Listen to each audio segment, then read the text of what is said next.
There are three principles that have really created a lot in my life, from having better relationships to being able to navigate challenges with much more ease to expanding on what I'm even willing to show up and do and be in the world. And so I wanted to share those with you. Hi, I'm Lux.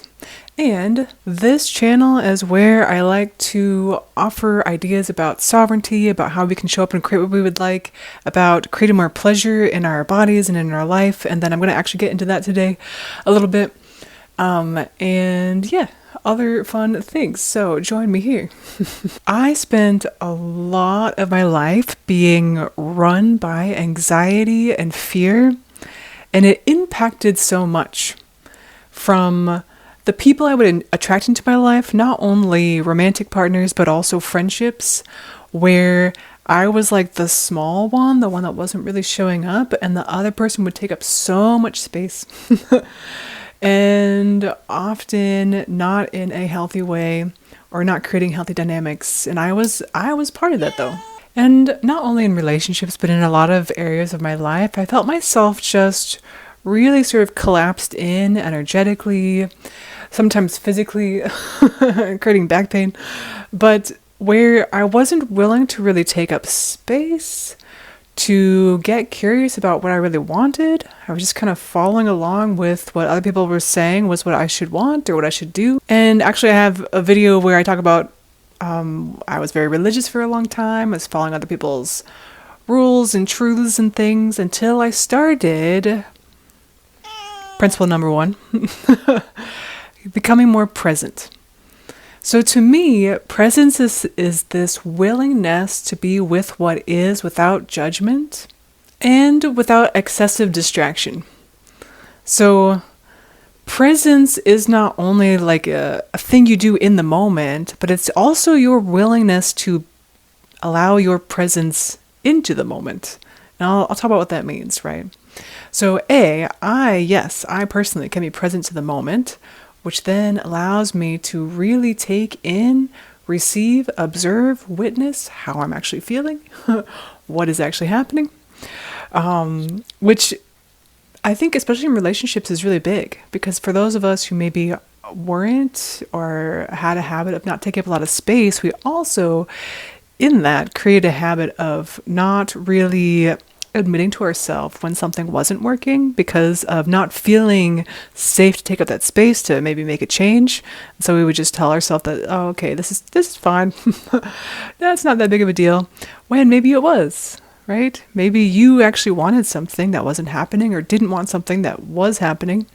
And it was really hard to say that. And so one of the things that presence has helped me cultivate is a willingness to get really honest with myself. Honest with compassion, right? Not honest like, oh, critical and you're not doing enough. Oh, you're not being big enough. Take up more space. You should, right? So not from a space of should, but from a place of compassion and curiosity and care and love for myself. That is one thing that presence has really helped with. Because with that willingness to be with what is without judgment, that means both positive and negative, right? So if I am with what is without positive judgment, then I'm not saying to myself that this person is better than they actually are, right? I'm allowing myself to see what is actually happening here, but also not with negative judgment, not saying, oh, this person is terrible, when maybe there's something really great here that I could receive and be a part of. And I think like often too, it really comes to that sense of like, how am I being with my own self? Because presence has a lot to do with how you are, but it, like I mentioned before, it also has to do with your willingness to be your presence, be in the moment, to be present. Oh, so when I also was exploring that, right? So not only am I getting honest with myself, what is it that I'm really seeing here? What is it I'm sensing? Then also, how much am I allowing myself to be here? And with that, you get to experience how you impact other people. I think, especially before when I was talking about maybe being someone who would take up less space or would sort of shrink down, it was hard for me to admit or to be okay with the fact that I would impact other people, because I think I had that judgment that it would be negative somehow. Right? Oh, if I'm impacting a space, then maybe that's bad. Maybe it's too much, right? And so with presence without judgment and without excessive distraction, right? Which can include the distraction of our mind to create judgments, to be trying to judge a situation before we're actually witnessing it. I was able to also show up more into whatever moment I was in. I'm allowed to impact things. I'm allowed to say what I need to say. I'm allowed to have my preference be considered and a part of this experience. I'm allowed to really especially consider my own preference. I'm allowed to say no. I'm allowed to say yes. I'm allowed to say maybe. I'll think about it later, right? All these different things. But all of that comes from that willingness to be present. And I wanted to touch on that piece around the without excessive distraction, because we think about that often as maybe looking on our phone or something, right? The way that we get distracted by social media or things around us, right? But I want to offer too that without excessive distraction also means caring about what's going on in my own mind and my own heart, right? So like if I notice myself, maybe I'm taking a bold, courageous step, and I want to be present with what's happening as I do that, then I'll get aware of what's going on in my mind, because of what might be happening in my mind, especially if I'm taking a courageous step, as in moving toward fear rather than away from it. I might be having all these thoughts come up around, oh my God, it's gonna fail, and everything's gonna be destroyed, right? Catastrophe, catastrophe, catastrophe. And so if I care about my experience, then I will be aware of what's happening, and I can start to give some love towards that part of myself that's afraid. I can start to engage with myself in a different way, right? Without judgment. Like, it's okay to have thoughts come up about fear. And also, as I practice that more and more and more, I'm able to shift my focus and choose where the focus goes. I know I've talked about this a number of videos. It matters. Being able to choose where your focus goes. Because it's so easy to get trapped in the fear thoughts and the experience of fear, because it's not just a thought, it's a visceral experience.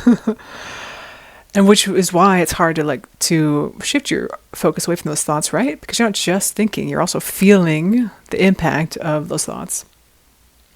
But as I practice being that curious, compassionate witness to myself, offering care towards those parts of myself, which does not mean I don't do the thing still. It actually does mean I do the thing still, and I show that part that we're capable.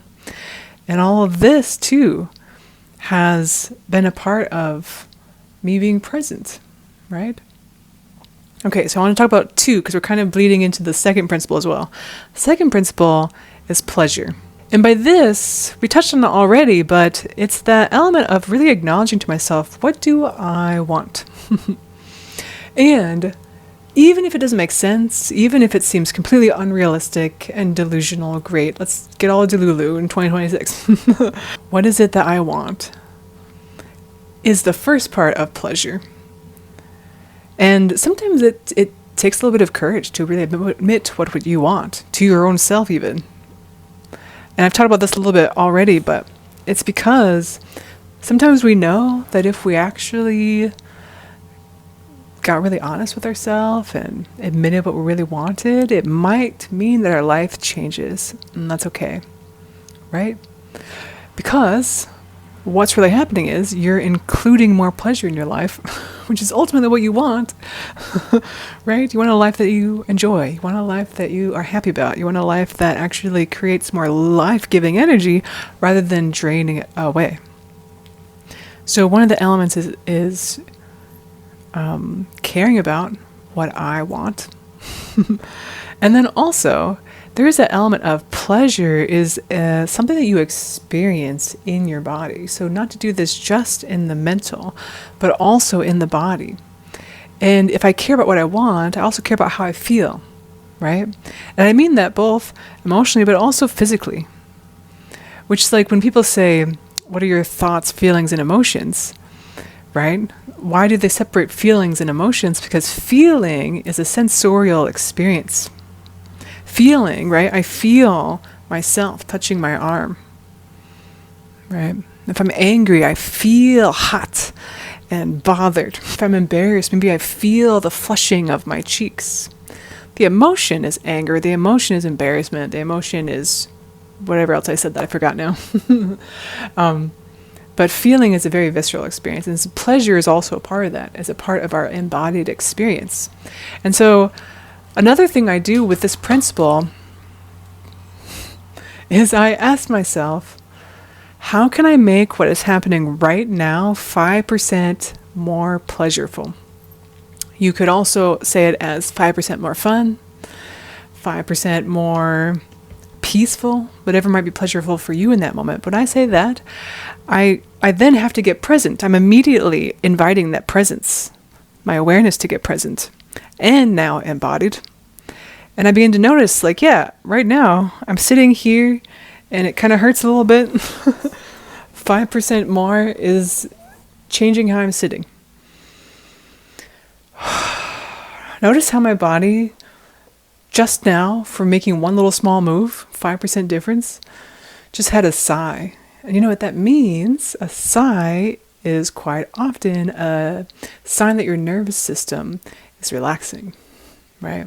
You're moving out of what might be an activated nervous system into a relaxed, right? Restorative, rest, digest, something else.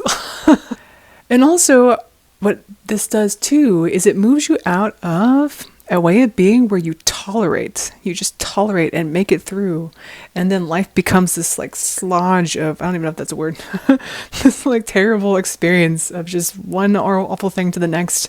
But I made it through like a tank or whatever, right? Prioritizing pleasure, your pleasure, is both, what is it that I actually want, right? And how can I make this 5% more pleasurable? What is some adjustment that is really accessible to me that makes my experience even better, right? And it's very similar to what do I want, but it really is about caring about your experience, caring about your body, caring about what you're feeling right now, right? And I noticed too that we often discount how much tolerating something takes away our energy and our creativity, our mental focus from what we could be putting it toward, right? Because if there's a part of me that's tolerating some kind of pain, that is taking up space in my experience. And it's keeping something here that I can't just ignore, right? Tolerating isn't ignoring it. You're not ignoring it successfully. You're making it through an experience, sure. But part of your energy had to be trapped in the experience of pain that could have been addressed. I notice right now that I feel like I get to slow down a little bit, because when I was sitting like that and it was starting to become painful and I just kept sitting like that and part of my foot was falling asleep a little bit, there was a part of me that began to speed up, and I didn't even realize, out of a sense of urgency of like, oh, okay, I'll get this and then I can move after I make this video. But now that I'm adjusted myself, I've cared about my own experience, I've allowed my body to have more pleasure in this moment by alleviating the pain. Okay, cool. Now I feel like I can really sit here and expand on this conversation without feeling rushed or urgent to take care of something that I just took care of, right? And think about this too in the sense of relationships. How much is there like one thing, or one of, hopefully not too many, but like one thing that you just keep tolerating that could be addressed by a conversation, right? What if we just showed up that conversation? We're like, hey, I know that you keep coming back home at this hour, but we had originally discussed this. I don't know. I'm making up this situation. And it bothers me that you don't even acknowledge that we had agreed upon a time because we were going to have dinner together. Like, whatever, right? Pick a thing. And the thing is, we think that addressing the pain is going to create more pain, like, because it's again that process of like moving into the unknown. Right? We don't know what's going to happen. I know what happens when I tolerate pain. It's the experience I'm having right now, and apparently it's okay enough that I'm willing to live with it, right? I know what this experience is. Over there in the unknown is something I don't know, and it could be way worse than this thing I'm tolerating. It also could be way better, but you never think of that. But the thing is, addressing something in relationships or anywhere where there's something that you're tolerating is always better. Even if, say that there was a small thing that you brought up and the other person was like, well, I can't believe you said that. You don't even love me. I can't handle this relationship because you brought up that you wanted them to come home to have dinner with you because you like their presence. Okay. But they blow it out of the water and the relationship dissolves. Tell me that wasn't a good thing. If that was actually the person that you were with, you really wanted that? You were tolerating a little bit of pain because actually the whole experience was much worse than you were willing to admit to yourself, maybe? Okay. Tolerating does not help you. I get that sometimes you have to do things you don't want to do. That's not the same thing as prioritizing and really allowing pleasure to be a principle in your life that you care about. Because sometimes that thing that you have to do that you don't really like is creating a larger sense of pleasure in your life. Maybe it's helping you afford your house or your kids' education, and that gives you a sense of purpose and meaning and pleasure because you know that you're impacting someone's life. Cool, right? That's not the same as, and actually that is part of the idea of pleasure because it can be so many things. It doesn't just have to be in every present moment. It can also be this larger question of, what do I want my life to be? What actually brings me joy? How is my life impacting other people create joy for me too? Because I know that I'm doing something that I care about and that creates things for other people, and the fact that we're all connected anyways, and that your life actually does matter to my life on so many levels that we probably don't even realize. Cool. But I want to say this. Yes, those big things. For those of you that take that and then just completely give over yourself to everybody else's wants and needs and desires and preferences and schedules and things, please know that principle of pleasure always starts in you first, right? And that practice of in the moment, what do I want? Yeah. Maybe it's actually different than what Charlie wants. Charlie. But I need to acknowledge that. Cool. Maybe we can have a compromise. Maybe we can involve what I want the next time or this time and then do what Charlie wants the next time. I like that. Okay. And what could create 5% more pleasure right now? Which is basically a question of, what am I tolerating that I don't have to? What am I tolerating that I don't have to?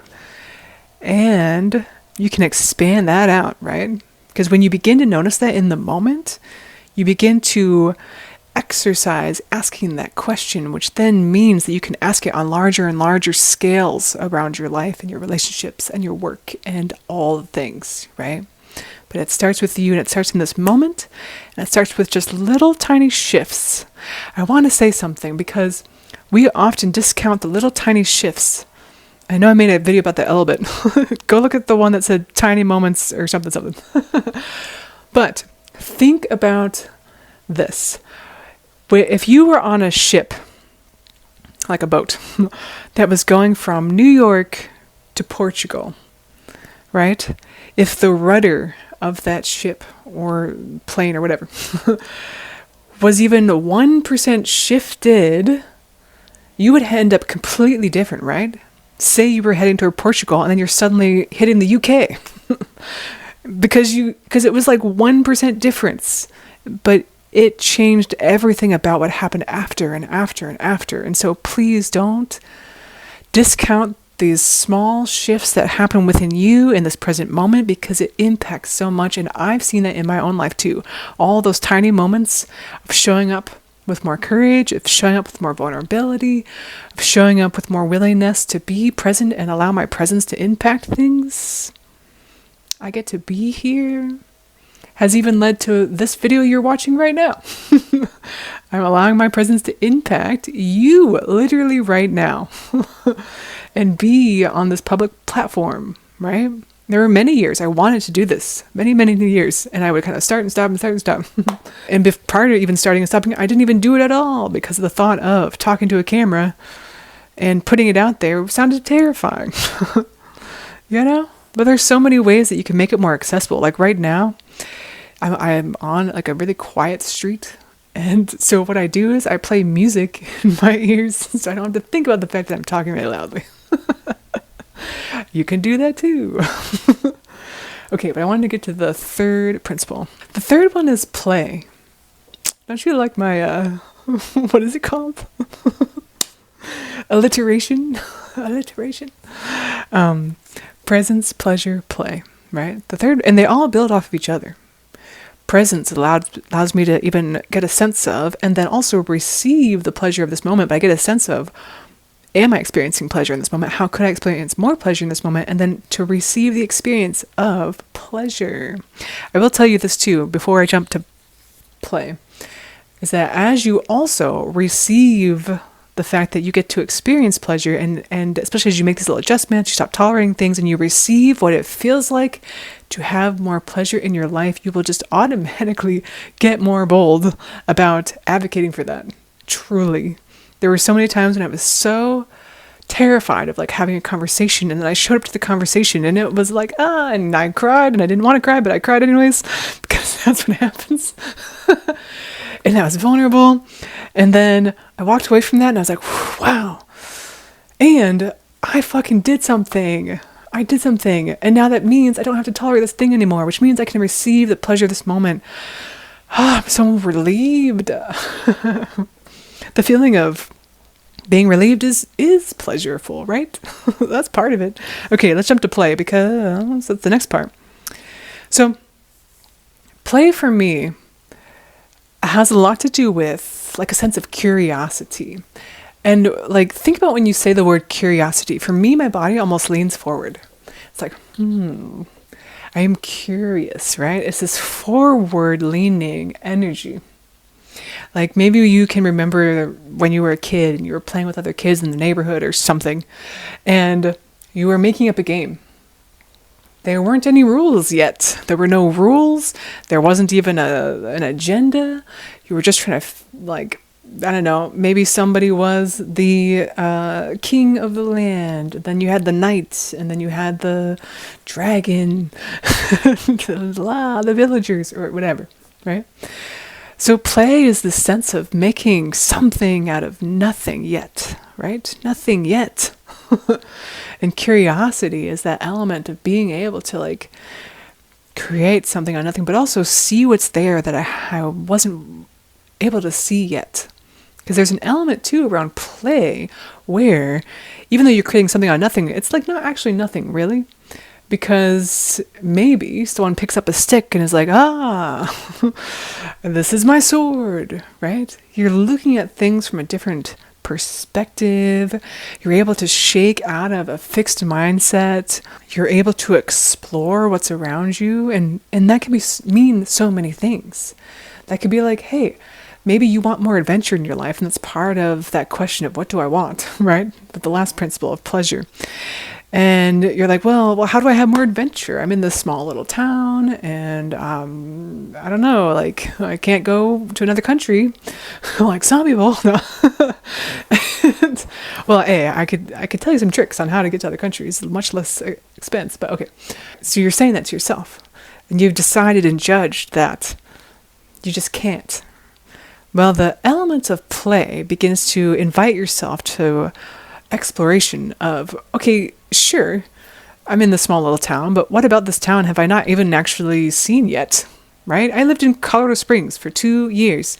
There were things I never went to. I got into my practice of going to certain places, but there were I'll tell you how this happened for me once too. I began inviting more pleasure into my life, more presence, and one of the things I wanted to do was go on solo dates, because I noticed that I wanted to go explore more around town and like do more things, but also I would get kind of isolated sometimes. I wouldn't have like someone to go with. And I noticed myself just kind of like being at home all the time. And I remember thinking and feeling and acknowledging that I wanted more. And so I said to myself, okay. And I had been inspired by someone else who was talking about solo dates. And I was like, cool, I can do that. I want that. And I started looking around in town. I realized right downtown was this big like theater thing where they had the Philharmonic, like classical music, right? So I looked it up and I was like, oh, the ticket's not that bad. And I thought, I should just go. I should dress up for myself, and I should go and listen to classical music. And you know what was so cool is that I loved it. One, I almost cried, like, because it was so beautiful. And also, there was a female director who had come visiting from somewhere else. And I got to see her do her thing in her element. And prior to that, one of my other solo dates was going to an independent film festival in a city that was north of the Springs. And one of the films I watched was this documentary on female directors, like of orchestras around the world. And there's only, I don't know, 3% or something like that of all directors. Am I saying the maestros? You know, it was called Maestra, I think. But female maestros that are practicing around the world. And it was a really powerful documentary, and it was so cool to have seen that. And then I show up and I'm like, oh, it's one of them. I mean, not the ones from the documentary, but like another female maestro. And it was so cool to be there and witness it. And then the music was beautiful. So, right, that happened because I was willing to explore where I already was, get courageous, get present to what I was going on in the moment, ask myself what I wanted, and play with exploration around what was actually right before me. And another thing too about play is that it almost automatically implies that there isn't judgment and self-criticism and all the things that weigh us down, right? In play, there are no mistakes because everything that's happening is the material. It's very much like improv, right? In play, it doesn't really like everything that's happening just builds on the next thing. It's a very like yes and principle. I mean, sure, maybe there's a kid in there that's like, oh, I don't like what you're doing. But that could be part of the play too. It's like, oh, now there's a curmudgeon character. And so play for you can be this element of, okay, yeah, I have this challenge before me, and maybe I've had this challenge a million times, and it's so annoying that it's here again. Okay, how could I play with this in a way where I get to explore and get curious about how could I show up to this in a way I haven't ever before? Or what here could change if I just, try something a little bit different over here? Maybe it's somebody who like is so hard to communicate with, but you have to because I don't know, maybe they're part of your family or something. Play could be like, okay, yes, they're going to come with this energy because they always do. But what if I decided to just boop from a slightly different perspective, you know, just compliment something about their hat or whatever, right? What if I show up with a slightly different energy? You know, what if I don't have to be on guard, on trigger for this person because I'm just going to play with this experience right now? You could do it both ways. You could be a compliment or you could be like, I wonder if I was just a complete asshole this time. Or like really sarcastic, right? It's your game. Do what you want. Because sometimes I needed that, right? I was really good at being the sweet, kind people pleaser person. Sometimes I needed to show up and be like, actually, I get to be angry too. You know, I get to have some other energies here. I get to play with that a little bit now. Look at this, boundaries. That helps. So play really invites that sense of flexibility trying new things, and also the element of trying. I'm just trying it out, right? If there's no mistakes, I get to try this. I get to see if I like it. I get to then get present again to my experience. I get to then ask myself again, what do I want? Right? Okay, so presence, pleasure, play. I'm excited to hear if one of these stood out to you. Let me know in the comments, or if any of this kind of like brought up an idea of something that you want to try out. I'd love to know. Again, my name is Lux. Join me here on this channel. Like this video if you liked it. Subscribe if you want more of this, or just me talking about random things and singing sometimes, apparently. So yeah, I'll see you here again very soon.